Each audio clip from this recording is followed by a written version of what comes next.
Estimadas y estimados, tengan ustedes muy buenos y oxigenados y soleados días.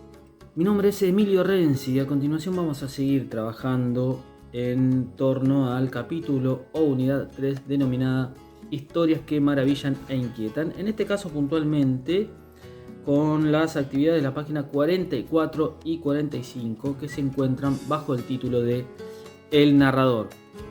El punto 1 dice: lean estos 3 comienzos posibles para la parábola del palacio y comenten en forma oral. Ustedes obviamente tendrán que escribir las respuestas en la carpeta.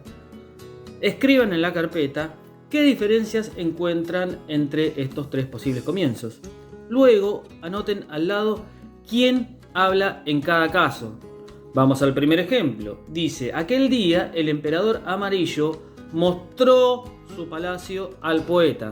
¿Yo mostró? ¿Tú mostró? ¿O él mostró? Yo no les digo nada.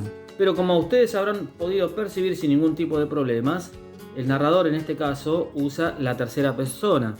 O sea que habla un narrador omnisciente, de aquel tipo de narrador que mira la historia que está contando desde afuera y tiene la capacidad de saber lo que sienten y piensan los personajes. El ejemplo número 2 dice: aquel día le mostré mi palacio al poeta. ¿Él le mostré? ¿Tú le mostré? ¿O yo le mostré? Claramente ustedes habrán podido percibir que este narrador utiliza una primera persona.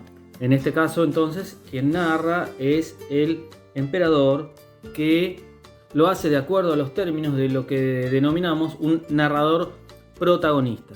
El tercer ejemplo dice: aquel día el emperador amarillo me mostró su palacio. En este caso también se utiliza la primera persona, pero quien está hablando en este momento no es el emperador, sino obviamente el poeta, que al igual que como en el caso anterior, también narra como un narrador protagonista. A continuación tenemos un breve cuadro, son 2 párrafos, en donde se nos dice, en primer lugar, se nos explica qué tenemos que entender por narrador y luego se nos informa respecto de las características de los distintos tipos de narradores que existen. Dice: el narrador es la voz ficcional de un relato literario, es decir, un hablante imaginario que cuenta la historia y la presenta en una forma determinada. Puede ser un personaje de la historia y emplear las formas gramaticales de la primera persona para referirse a los hechos que narra. Ejemplo: yo me fui de mi casa a recorrer el mundo, primera persona. Lo seguí, yo lo seguí a través del bosque. O puede ser una voz externa, en cuyo caso usa las formas gramaticales de la tercera persona, como vimos en el ejemplo del narrador omnisciente. Dice un ejemplo, otro ejemplo: luego de 3 días regresó a su hogar. Él regresó a su hogar, no yo regresó o tú regresó. Entonces en este caso se trata de una forma gramatical de tercera persona que se corresponde con el narrador omnisciente. Además, en este sentido, el narrador puede tener mayor o menor información acerca de los hechos que narra. Así se distingue un narrador protagonista que refiere su propia historia. Esto puede ser relativamente sencillo de comprender si nos ponemos a pensar, por ejemplo, tomándonos como parámetro a nosotros y a nuestros compañeros y compañeras del aula, por ejemplo, como si fuésemos los personajes de un cuento. Y entonces, si nosotros somos un personaje, nosotros vamos a saber lo que sabemos nosotros, vamos a saber lo que sentimos nosotros, pero no lo que sienten todos los demás compañeros o incluido el profesor. Es decir, que nuestra visión de las cosas, si fuésemos personajes, sería mucho más limitada, mucho más relativa que la visión que puede tener de una determinada historia, por ejemplo, un narrador omnisciente, que como dijimos, ve la historia desde afuera y tiene la capacidad de saber lo que sienten y piensan los personajes.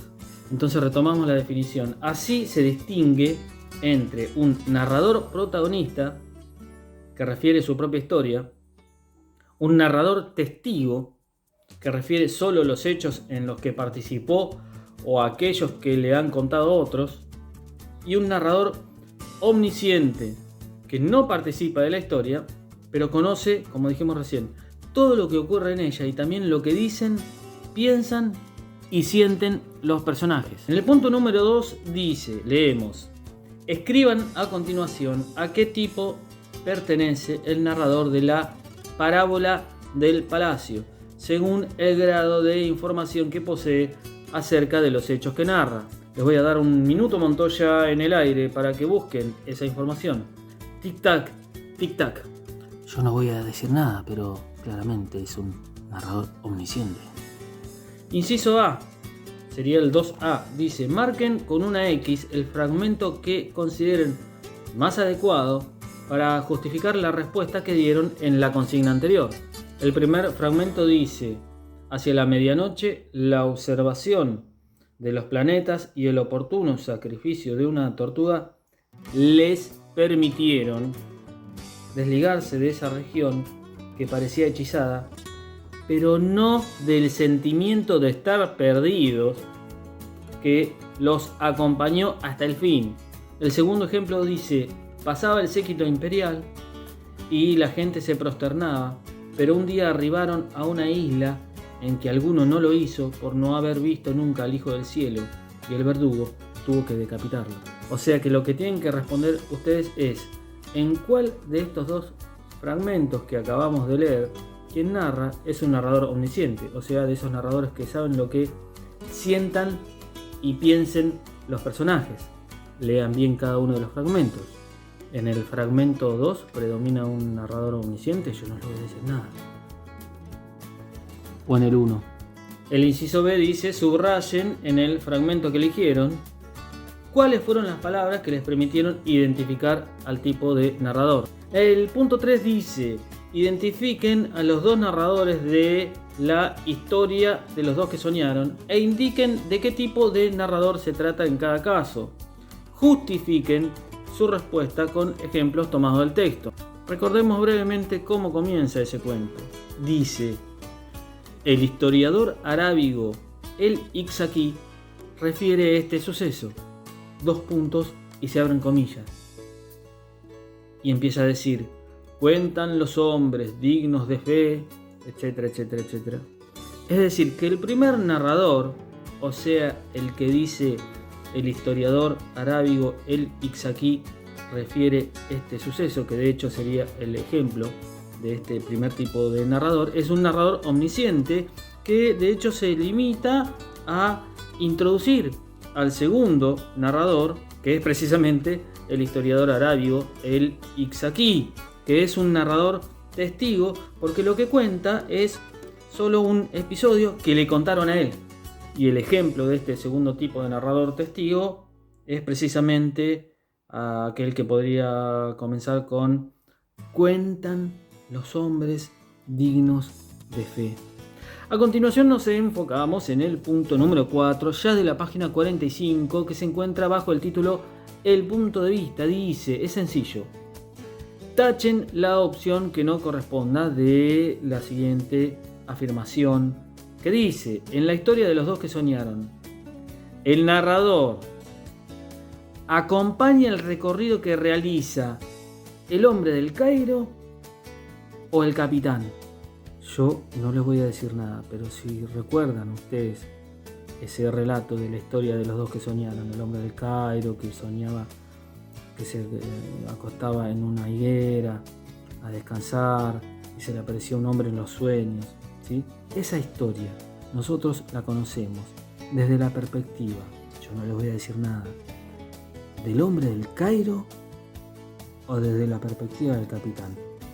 Vamos al punto 5, que dice: marquen en el texto los fragmentos en los que se narran los sueños de los personajes. Así que en este momento cada uno y cada una se va a revisar nuevamente el cuento y busca esos fragmentos en donde se narran los sueños de los personajes y los marca. Minuto Montoya en el aire. Tic tac.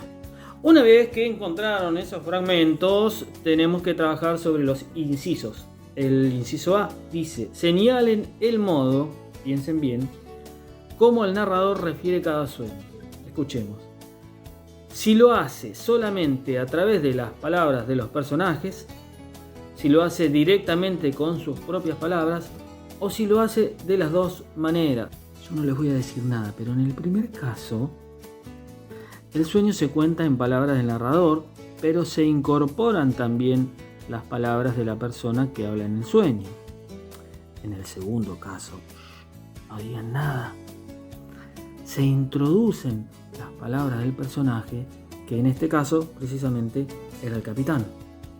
El punto B dice: copien en sus carpetas las frases y los signos que les permitieron reconocer la forma empleada por el narrador en cada caso. Repito, copien en sus carpetas las frases y los signos que les permitieron reconocer la forma empleada por el narrador en cada caso.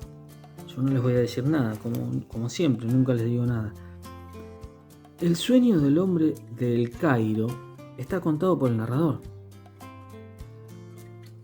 Ejemplo: en el sueño, un hombre empapado que se sacó de la boca una moneda de oro, ¿sí?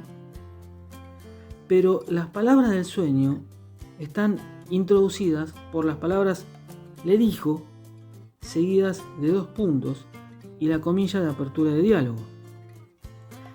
En el sueño del capitán, las palabras del personaje están introducidas por "acabó de decirle", y luego están los 2 puntos y la comilla de apertura del diálogo.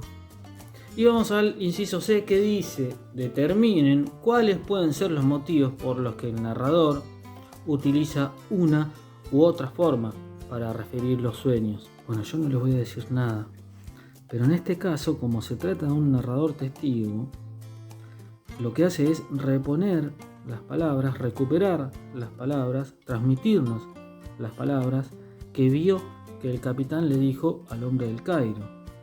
En el sueño del primer hombre no necesariamente fue referido, más allá obviamente de que la historia que nos está contando este historiador en relación con el primero de los sueños, el del hombre que se acostaba en la higuera y soñaba con un tipo empapado que se sacaba una moneda de la boca, obviamente no la inventó el narrador. Es decir, que si no se la contaron, por lo cual el narrador se transformó en testigo, por ejemplo, pudo haberla leído en algún libro. A continuación tenemos un breve párrafo en donde se nos explica en términos generales en qué consiste este concepto o herramienta denominado punto de vista. Dice el fragmento de la página 45: al relatar una historia, el narrador se ubica en una posición o punto de vista, que es algo de lo que hemos estado hablando en los puntos anteriores. El narrador se ubica en una posición o punto de vista desde el cual refiere los hechos que nos está contando. Puede colocarse, como dijimos, por fuera de los acontecimientos y narrarlos de manera general, como cuando el narrador es un testigo, o adoptar la perspectiva de un personaje en particular.